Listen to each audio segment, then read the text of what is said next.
क्रांतिकारी युवा साथियों, अभी आपने युवा को सुना, कितना अंदर आक्रोश है। ये आक्रोश एक के साथ नहीं, सबके अंदर होना चाहिए आक्रोश। आज 70 साल से हमें ठगा जा रहा है। अब तो हम कम से कम सावधान हो जाए, और सावधान करने के लिए कौन जाएगा? आप ही युवा लोग गांव में जाएंगे, समझाएंगे। अभी मैं कोटड़ा गई थी सप्ताह भर पहले, तो जिस दिन मतलब मैंने वहाँ मीटिंग रखी थी, उसी दिन आस्था ने अपना लंबा सा टेंट लगा के और लोगों को उधर खींच लिया। आस्था और सेवा मंदिर कितने समय से आदिवासी विकास का काम कर रही है। एनजीओ दुनिया भर के एनजीओ लगा रखे हैं, लेकिन वाई एनजीओ वाई नॉट जीओ, मतलब खाली अपना गैर संगठन का काम क्यों कराते हो? सरकार काम क्यों नहीं करती? अगर सरकार काम करती है तो उसको डिपार्टमेंट खोलने पड़ेंगे ना। डिपार्टमेंट खोलेंगे तो अपने को नौकरियां देनी पड़ेगी। तो ये बहुत बड़ी साजिश है दोनों पार्टियां अंदर से, कि दोनों ब्राह्मणवादी पार्टियां हैं, दोनों ब्राह्मण के कंट्रोल की पार्टियां हैं। इसलिए अब एक मौका है, एक अच्छी सी पार्टी अपने हाथ में आई है, अच्छे से लोग अपन चुन के भेज सकते हैं। जो वहाँ बोले वो किसी के कंट्रोल में, देखा नहीं राम प्रसाद जी दोनों बोलते हैं हम किसी के कंट्रोल में नहीं है, और वो बोल रहे हैं संविधान के ऊपर, तो दोनों की धज्जियां उड़ रही। और आज भी पेपर में क्या आया, उल्टा सीधा देते हैं कि बीटीपी नरम पड़ रही है।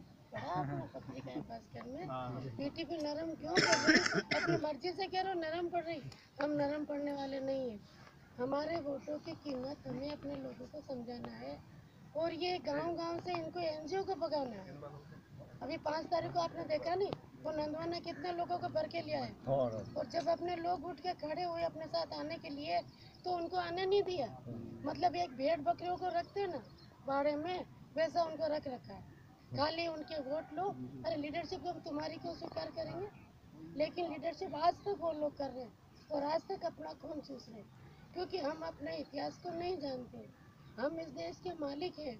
और जो जोहार शब्द का जो बताया प्रेम जी ने, जोहार शब्द आपके रामायण में तो होगा जो होगा, लेकिन जो लोग बोलते हैं उनको बोलो, डिक्शनरी उठा के देख लो। हिंदी की इतनी मोटी डिक्शनरी होती है तरह की, उसमें लिखा है जोहार का अर्थ नमस्कार अभिवादन।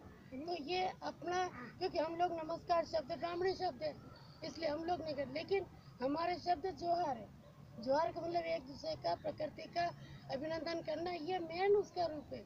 इसलिए इसको जो है, इस शब्द को लेकर अगर आपको कोई मिसगाइड करे तो मिसगाइड नहीं होना, आप पढ़िए, और अगर ज़्यादा हो तो हमें फ़ोन करिए, हम समझाएंगे कि ये क्या होता है। जो दूसरा, जैसे अभी धनराज ने बताया होली आने वाली, हम लोगों को किसी को होली नहीं मनाना है।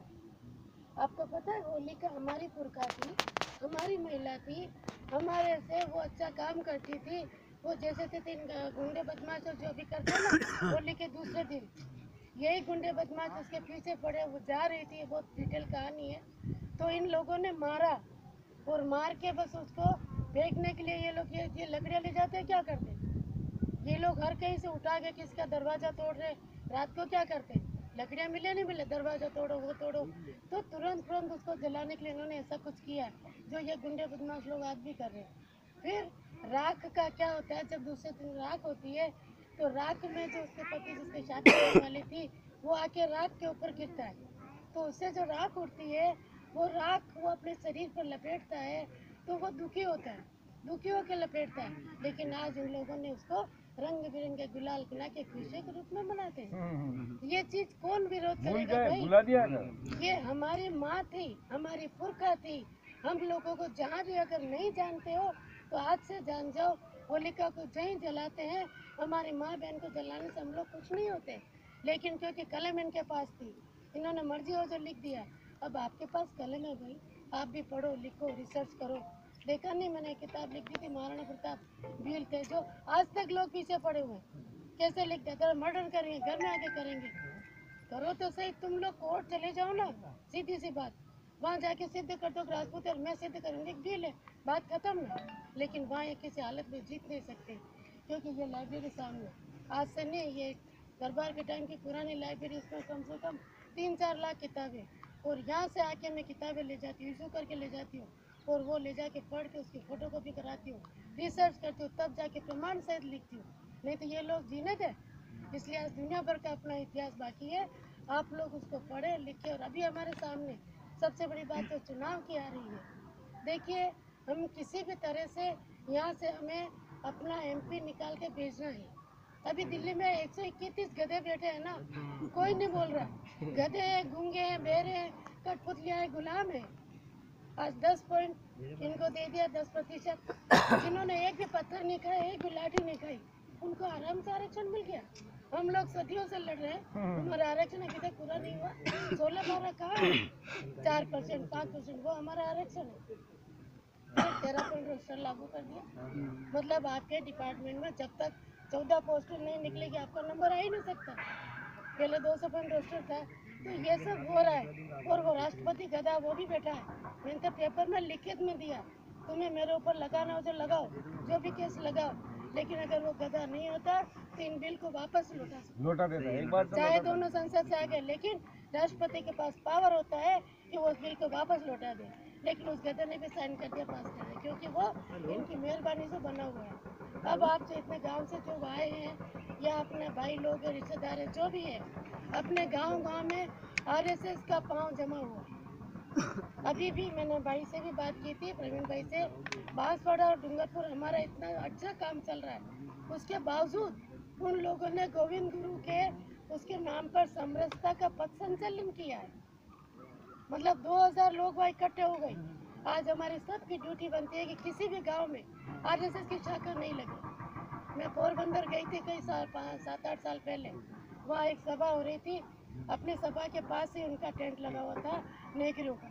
वो वहाँ के, मैंने कहा उनसे कुछ नहीं, खाली खड़ी रही, लेकिन अपनी नजरों में जो ताकत होती है ना, उससे वो RSS वाले घबरा गए और थोड़ी देर में खड़ा उठा के चले। तो आज हर एक गाँव में हमारे भाई लोग जहाँ हैं, आप इन लोग, क्योंकि इन लोगों ने हमारे लोगों को जितना बेवकूफ़ बनाया, घर घर से हिंदू के नाम से ईंटें ली, वो ली, वो वहाँ पर वो करा के राम मंदिर बनाएंगे। अरे तुम्हारे राम से हमें क्या मतलब? ये सब चीज़ें हमारे भोले भाले लोग हैं, इसलिए आप लोगों की ड्यूटी बनती है और आप एक अच्छी जगह चल रहे हैं। आज हमारा सबसे बड़ा काम, हमारे वोट को, जो हमारी वोटों की ताकत पर ये ऐश कर रहे हैं। अब कम से कम वो चीज़ नहीं होनी चाहिए।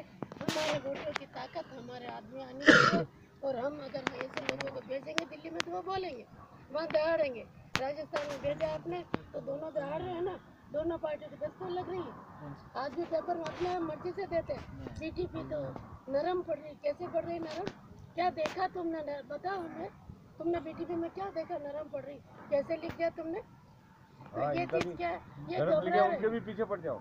दोनों पार्टियां जो है ये घबरा रही है, इसलिए 70 साल तक बहुत कुछ हो गया। अब आप अपने इतिहास को जानने पड़े, और अपने देश के राजा है, मालिक है भाई, आप खुद अपना इतिहास पढ़ो। हम लड़ाका लोग हैं, हम मार्शल कौम है, सब कुछ हमारा था, लेकिन इन लोगों ने हमारे साथ लूटपाट करके हमें इतना दयनीय बना दिया। आज हम इनके भरोसे बैठे हैं। अरे इनको भागना पड़ेगा, है ना, इनको भागना पड़ेगा। आज मतलब महाराष्ट्र के हमारे सब जगह से क्या है, एक अपना BTP का इतना अच्छा प्रचार, एक अच्छी छवि जा रही, सब जगह अच्छी छवि जा रही है।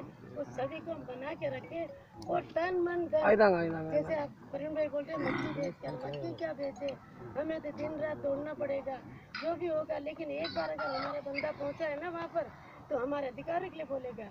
ये संविधान बाबा साहब ने कितनी मुश्किल से बनाया। हम संविधान के 5वीं अनुसूची के लड़ते हैं, लेकिन संविधान नहीं जानते संविधान है क्या, संविधान बनाया किसने? अरे बाबा साहब से अम्बेडकर के 4 बच्चे शहीद हो गए, ध्यान नहीं दिया। वो रमाबाई के बोलते थे, रामू तू एक बच्चे की तू चिंता करती है, मैं करोड़ों बच्चे की चिंता करके काम कर रहा हूँ, इन सबको अधिकार दिला रहा हूँ। रामू एक और जाए तो जाने दे, उनके 4 बच्चे चले गए, कौन जानता है ये? हमें वो इतिहास पढ़ना पड़ेगा। संविधान इतना आसानी से नहीं बना भाई।